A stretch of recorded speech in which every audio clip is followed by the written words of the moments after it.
United States of America, the country that always has, in our own mind, been the protector of freedom, the beacon of liberty, we gave our promise in writing to every one of the residents of Camp Ashraf. And how have we lived up to that promise? Well, we turned over the security of Iraq to the Maliki government in the beginning of 2009.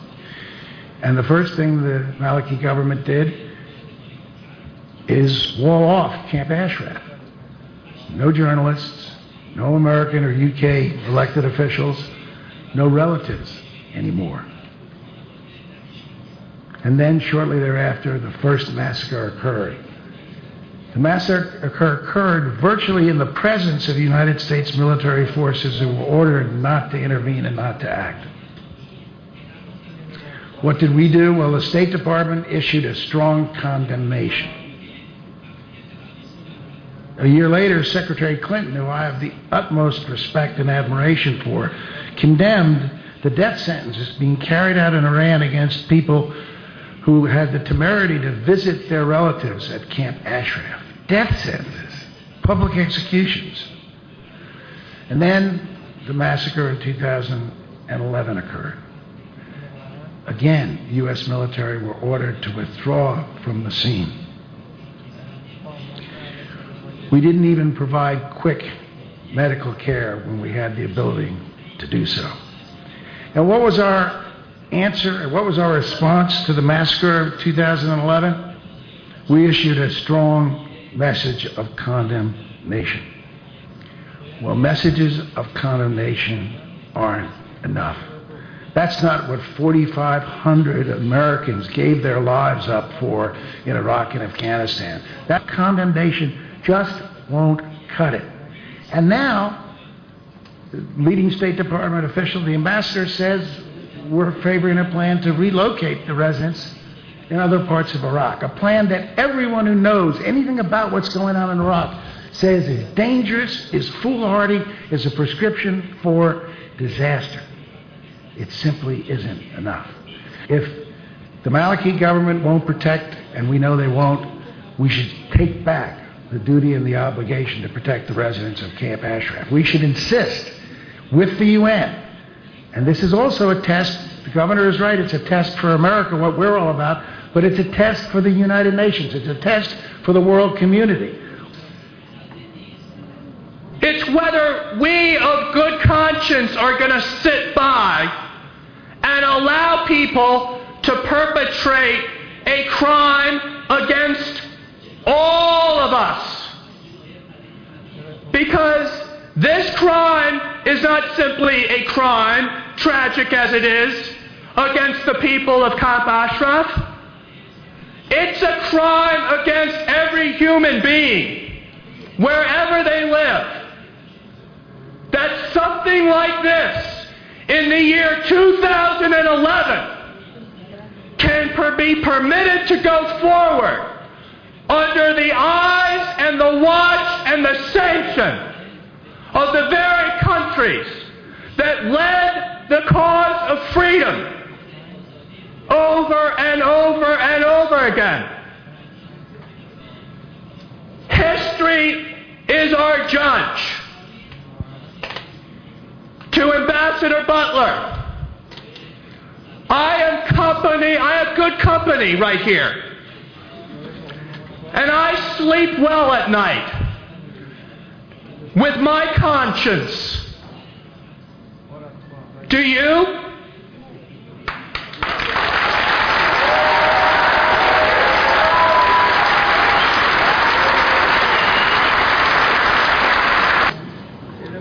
We have an opportunity to make the case very clear. That's why we're all here. Antonio Gutierrez is the commissioner. In my prior life, when I used to be somebody, when I was an elected official, he gave me the highest award as Prime Minister of Portugal. Highest civilian award. Because I traveled to a little-known place called East Timor in Indonesia, where many people of Portuguese descent were being slaughtered at that time by the Indonesian military.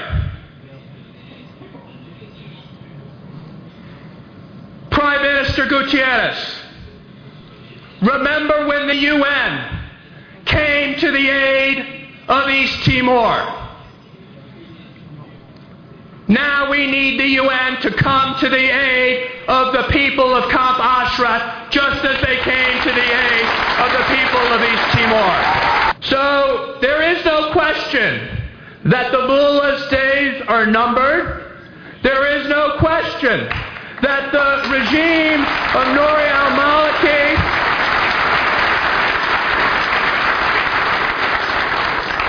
is going to stand in the dustbin of history of brutal dictators like Assad. There's no question where Khomeini and Ahmadinejad stand in the eyes of history. The question is whether we as good people, Ambassador Butler, are going to stand on the right side of history or the wrong side of history. You can't pay me enough money to be on the wrong side of that history. I'm sorry for you, Mr. Butler. The United States is the key country internationally in pressing the Iraqi government to back off its threats against Camp Ashraf. The U.S. needs to provide direct and new security guarantees for the residents of the camp. The U.S. needs to work inside the United Nations Security Council, marshalling those other countries along in the Council to authorize a full-time UNAMI presence, a protection presence in the camp.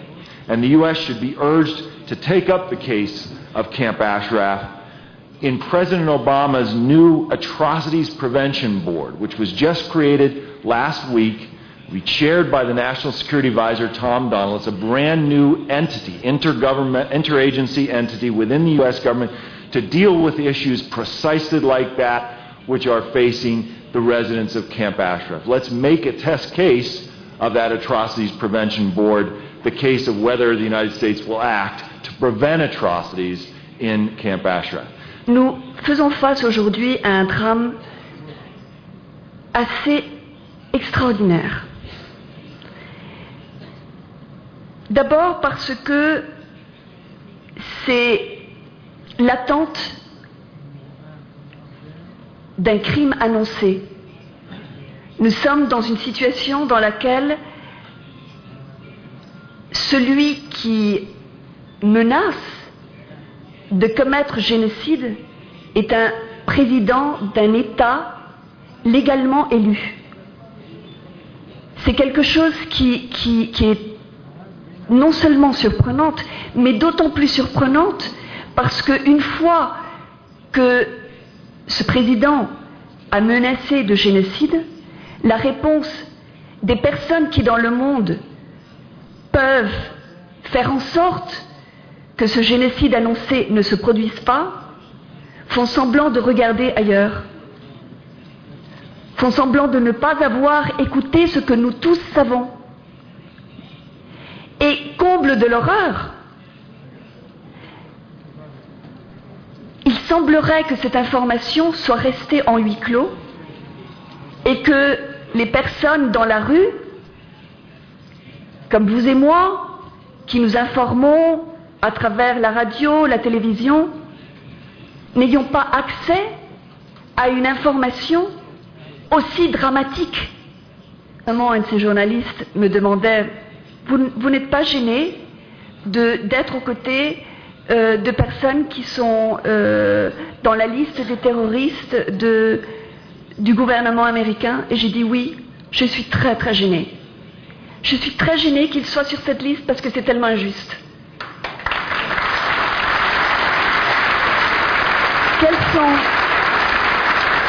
Quels sont les terroristes dans le monde qui, devant l'armée américaine, font un pacte et rendent leurs armes?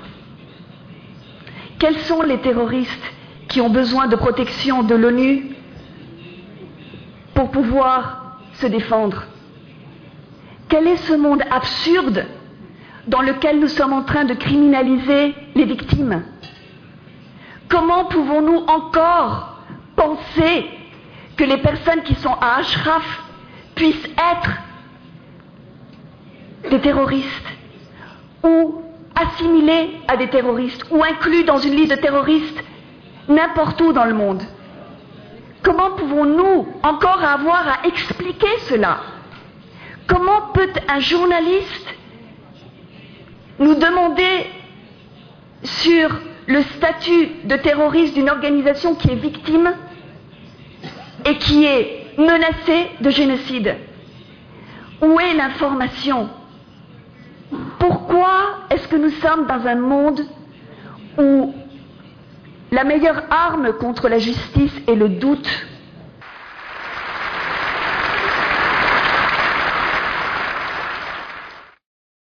I'm naturally an optimistic person, but today I feel a right to be optimistic about these changes we've had. Of course, they might be dreams, they might be shattered by the henchmen of Maliki doing the mullah's bidding. I don't think so.